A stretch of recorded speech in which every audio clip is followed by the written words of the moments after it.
Loves, welcome back to Letters to the Part of Me. If you're watching the video, do you notice something new? Yes, the paint went on. Sorry, the way the paint went on that wall. Looks better for now, but keep watching. You will see a huge difference in a few months. Like all those little details in here and like here. Oh, you see it here.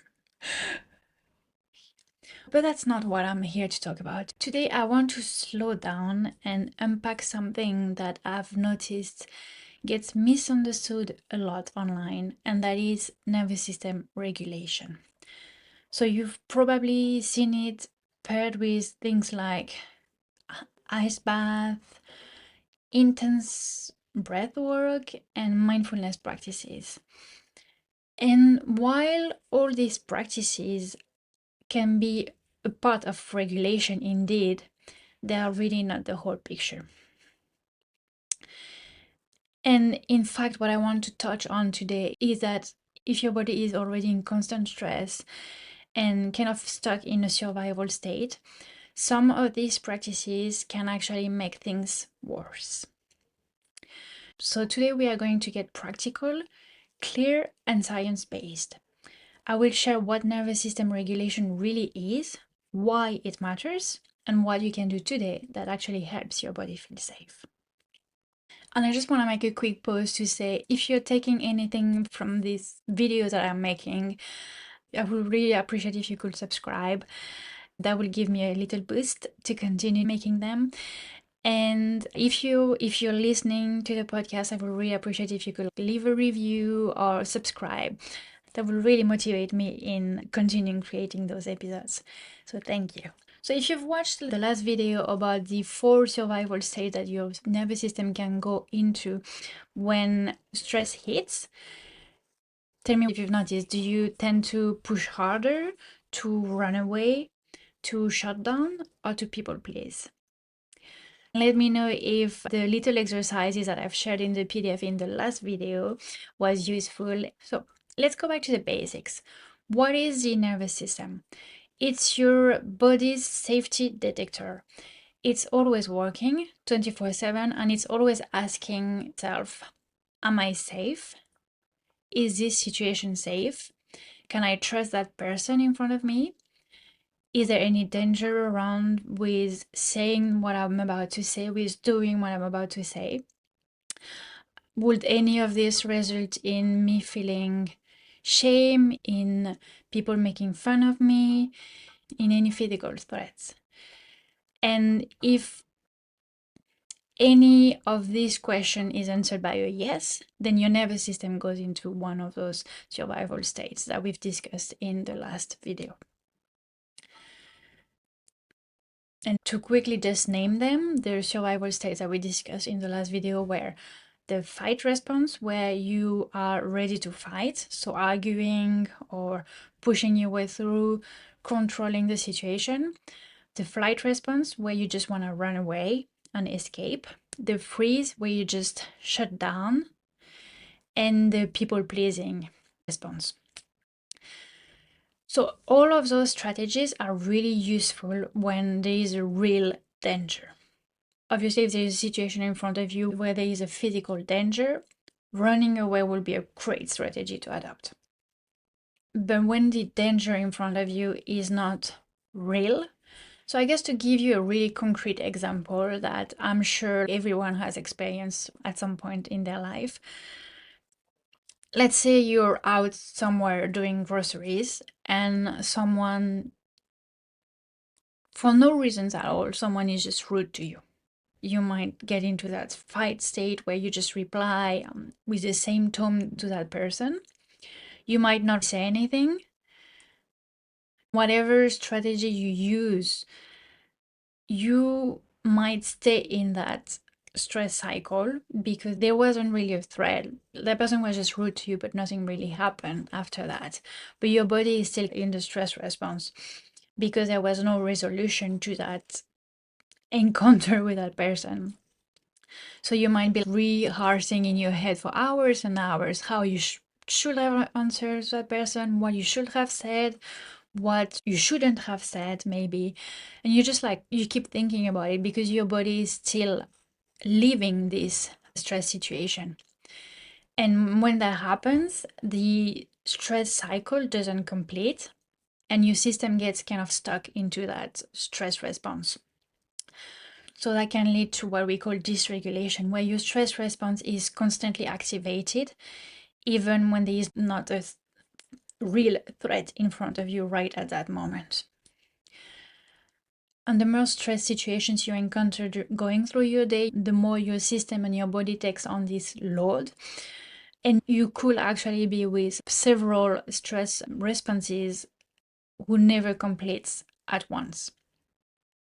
So let's say you're still, for example, in this situation rehearsing what you could have said to that person that was rude to you a few hours earlier, and then you receive an email about a bill that you haven't paid and you need to pay it right now if you don't want to be charged interest for it. And several things like that can add up during your day. And what that will do is create something that we call allostatic load, which is basically just a wear and tear of your body from carrying stress for too long. And the more load you carry, the harder it is for your nervous system to bounce back. So basically, if you're just on a baseline, you start your day, everything is okay. And then there's one event that happens and that stresses you a little bit. And before you have time to process that stress and go back to a baseline, there's another event that shows up that puts even more load on your body and your nervous system. Then maybe something else shows up as well, and so on and so on. This is your baseline where you're calm and not experiencing stress. And this is all that is adding up. So you can see that your body is carrying and carrying and carrying more stress. So obviously it makes sense that you're getting tired, you're getting burned out, you're getting exhausted, because you need to go down several levels now to come back to a state where you can feel relaxed. And it also means that the more stress you're carrying, the more you are on it and the more exhausted or numb you will feel. And the less flexibility your system will have to go back to a state of relaxation. Let me know if that makes sense. If you have any questions about that, I can always clarify in another video, because I think that's a really, really important topic. And we might not realize how adding up little stresses ends up being a lot for your system and for your body to handle. So I want to talk about the nervous system regulating tools that we see on the internet, on Instagram and TikTok and everywhere. So famous ones that I've seen are cold plunges and intense breath work. And what those do is that they intentionally stress the body to train resilience. By intentionally stressing your body, what you're doing is you're training it to come back to a baseline. So you're adding a little stress, coming back to a baseline. Adding a little stress, coming back to relaxation. You're teaching it to come back to a calm state. And that technique works definitely. But the only problem with that is that if you're already living in survival all of the time, and if you're already full in terms of what levels of stress your body can handle, then adding more stress can push you further into survival responses and push you into collapsing, because you're just adding more weight to what your body can handle. That's a perfectly normal reaction. So let me know if you've tried those techniques and if they worked for you, or if you felt like it was too much. If you were in that case, it's really likely that it is because you're already living in a survival stress and you need to lower the load that you're putting on your body before being able to use those techniques to train your system to relax. And the other techniques that we see a lot as well, and they are a great way to regulate your nervous system, are mindfulness and meditation. The issue with those ones is that if your body is in high activation and sitting still feels impossible for you, you just won't be able to relax. So if you've tried meditating, for example, and you sit down, you prepare your space, everything, you put on the meditation, and your mind just doesn't stop, and it feels like a constant fight with your mind, And instead of relaxing, you're just getting more and more wound up.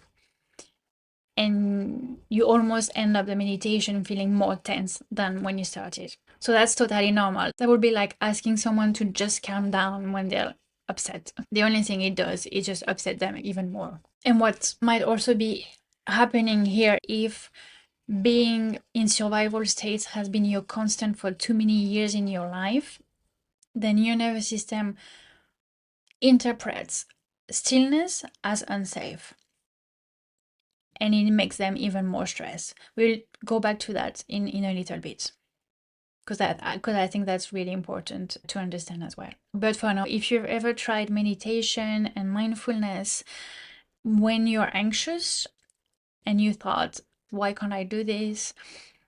Why can't I relax? There's something wrong with me. I just want you to know nothing is wrong with you, and it's totally normal. Your body just wasn't ready yet to use meditation as a regulating tool. So here is a really, really important part. To your nervous system, safety doesn't mean good. Safety means familiar. I'm gonna say it again. To your nervous system, safety doesn't equal good. Safety equals familiar. So if you grew up around chaos, criticism, constant stress, this is safer to your nervous system than calm and stillness. Because that's what familiar. And what is familiar, again, is what is safe to your nervous system. This is really important to understand, and this explains why many people unconsciously recreate cycles of drama or overwork or addiction to stress in their life. And it's not because they want it, it's just because it's what's familiar to them. And a really good reference is how Scott Lyons put this in his book, Addicted to Drama. We can become addicted to stress hormones. The body learns to seek them out because that's what feels like home. So an example of that would be you have a deadline to do something that requires work. And the deadline is in 1 week, which is way enough time that you need to complete whatever you need to have completed for that deadline. 1 day passes, 2 days, 3 days, 4 days.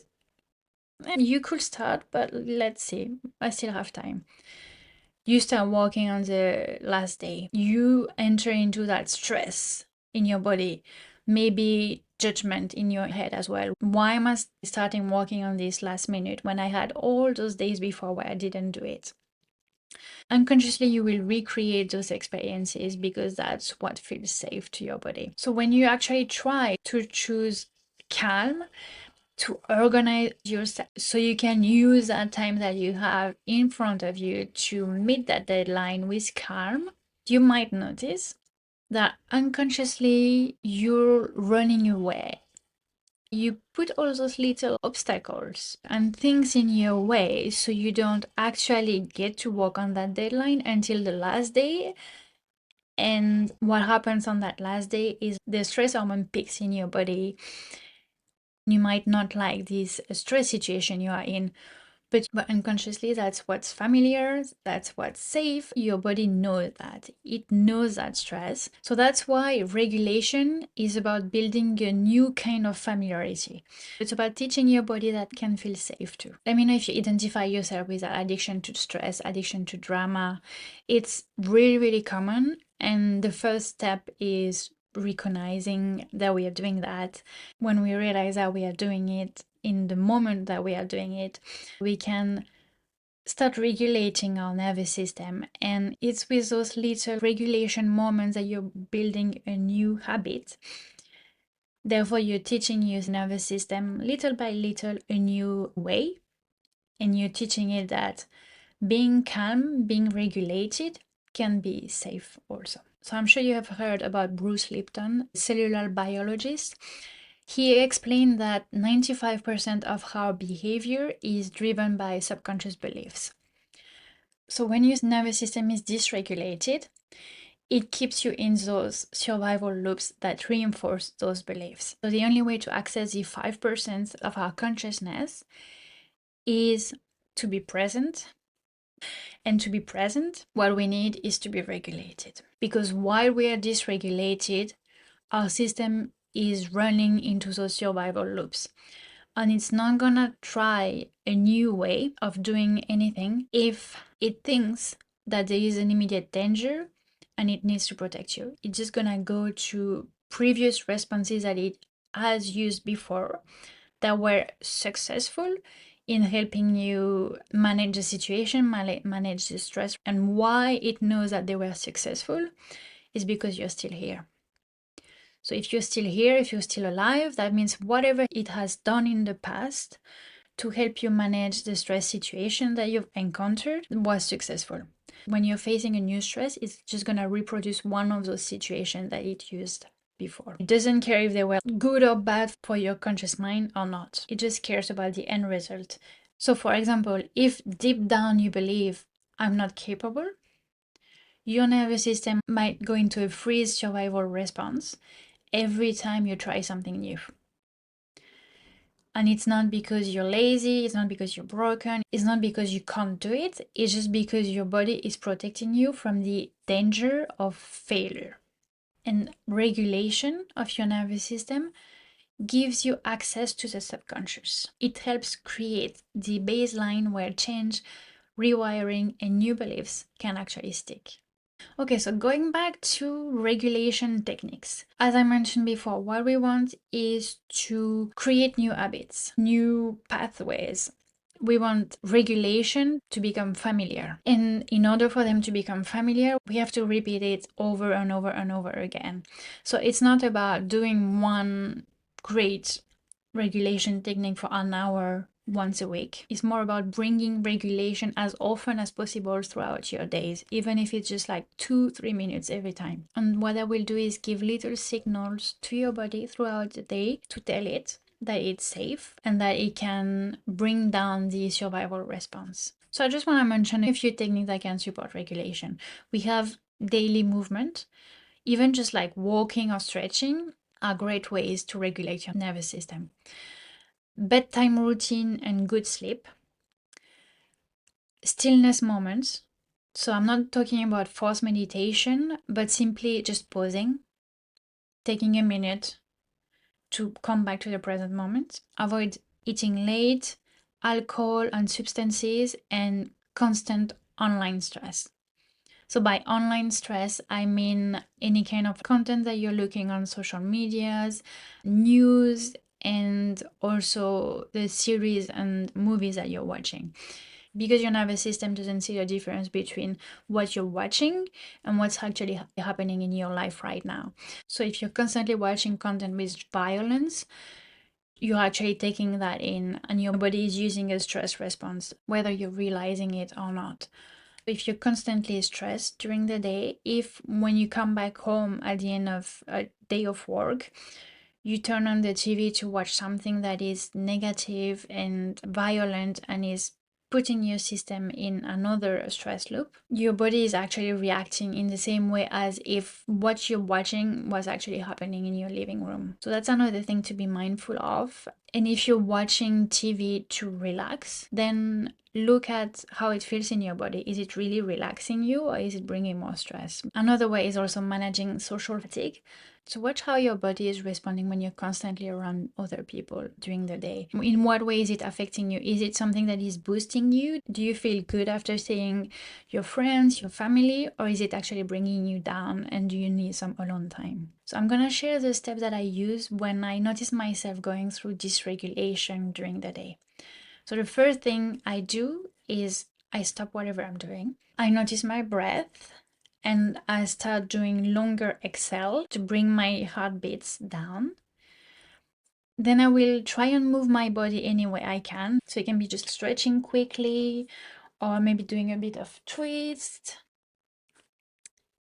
And most of the time I realize also that my body was craving a stretch when I do that. It could also be going for a walk or standing up. If I notice myself going through a cycle where the stress starts to rise and rise, and I know I'm starting to dysregulate myself, what I will do also is move myself out from that situation. So whatever I'm doing, if I'm here working on my laptop, I might go and do the dishes or go for a walk or talk to someone. What I really want to do is interrupt whatever I'm doing right now to interrupt that stress cycle. I don't want my body to go through it all the way because I know it's going to lead to dysregulation.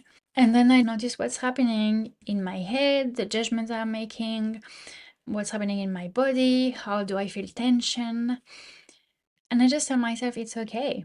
It's totally understandable that I feel the way I'm feeling. It's totally normal and human to feel fear, to feel stress about the unknown. So I just want to take a minute for myself and acknowledge that it's okay to feel that way. But I don't have to let it dysregulate myself and run away from the situation. I want to stay in the situation very much. I just want to reassure my body that it's okay. I'm aware of what's happening. I'm aware it can feel scary, but I'm here for it. I'm here to support myself and my body and remind my nervous system that I am safe. Even if whatever I'm trying to do ends up in a failure, that's okay. I'm not gonna die from it.